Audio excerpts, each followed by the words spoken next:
Hey guys, आज हम आपके लेकर आए हैं वाटर एलईडी दिया जो सिंपल आपके पानी डालने से लाइट हो जाते हैं। इनमें सेंसर लगा होता है जिससे कि ये नॉर्मली लाइट हो जाते हैं। बिल्कुल लाइट वेट है और इसमें एक एलईडी लगी रहती है। प्लास्टिक के बने हुए हैं। इसमें किसी भी तरीके का ऑयल या किसी भी तरीके की बाती घी वगैरह की जरूरत नहीं पड़ती।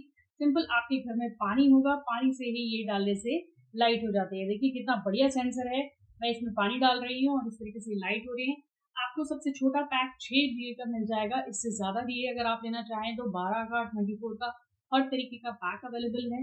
बहुत ही कॉस्टली, बहुत ही पॉकेट फ्रेंडली प्राइस में ये आपको मिल जाएगा। इसकी लिंक मैंने नीचे डिस्क्रिप्शन दे रखी है, वहाँ से आप इसे बाय कर सकते हैं। इस प्रोडक्ट का फुल वीडियो आप मेरे चैनल पर जाकर जरूर देखें। Thank you.